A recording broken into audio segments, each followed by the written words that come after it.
ഒരു നല്ല സിംഗർ ഉള്ളപ്പോ ഈ ആങ്കറിന് ഭയങ്കരമായിട്ട് വലിയ ജോലിയൊന്നുമില്ല. ആ സിംഗറിനെ ഇൻട്രൊഡ്യൂസ് ചെയ്യാൻ പോവാന്നുള്ളേ ഉള്ളൂ. പക്ഷെ നമുക്കിപ്പോ നമ്മുടെ കൂടെയുള്ള സിംഗറിന്റെ പാട്ട് ഇപ്പൊ കുറച്ചൊന്ന് ഡ്രോപ്പ് ചെയ്യുകയാണെങ്കിലും നമുക്ക് ഓഡിയൻസിനെ എടുക്കാൻ പറ്റും. ഇതാണല്ലോ നമുക്ക് ഒരു ആങ്കർ എന്നുള്ള രീതിയിൽ ചെയ്യാൻ പറ്റും. അപ്പൊ അങ്ങനെയുള്ള ഒരുപാട് മൊമെന്റ്സ് ഉണ്ടായിട്ടുണ്ട്. ഒരു പ്രാവശ്യം നമ്മൾ ഷോ ചെയ്യുമ്പോൾ ഫുള്ളായിട്ട് ഒരു രണ്ട് എന്നുവെച്ചാൽ ഈ സ്പീക്കേഴ്സ് ഇങ്ങനെ ഇരിക്കാനല്ലോ. അപ്പൊ സ്പീക്കറിന്റെ ബാക്കിൽ ഒരു ഇത്രയും ക്രൗഡ് ഉണ്ട്, അവർ കേൾക്കാൻ പറ്റില്ല ഷോ.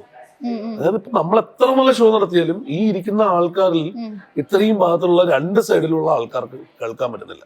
കാരണം ഇതൊരു വേറൊരു സ്റ്റൈൽ ഓഫ് തിയേറ്റർ ആയതുകൊണ്ട് അതൊരു സ്പോർട്സ് അറീനയാണ്. അപ്പൊ അവിടെ ഇതിന്റെ ഒരു സ്പീക്കറിന്റെ ഒരു ആവശ്യമില്ലാത്തത് കൊണ്ട് ആരും അറിഞ്ഞില്ല. ആ ഷോ ഒരു കൈവയ്ക്കലോ അടിയോ കിട്ടാതെ തീർക്കാന്ന് പറയുന്നതാണ് അതിന്റെ രസം. അപ്പോഴും നമുക്ക് എപ്പോഴും മിക്കവാറും ഈ പറഞ്ഞ പോലെയാണ് അവര് നമ്മളെ ആയിരിക്കും ഏൽപ്പിക്കുക, നിങ്ങളത് കൊണ്ടുപോകണം, അല്ലാതെ എന്ത് ചെയ്യാൻ പറ്റില്ല. അപ്പൊ അങ്ങനെയൊക്കെയുള്ള ഷോ ഒക്കെ ചലഞ്ചിങ് ആയിട്ട് കൊണ്ടുപോയിട്ട് എന്നുള്ളതൊക്കെയാണ് വലിയ കാര്യം.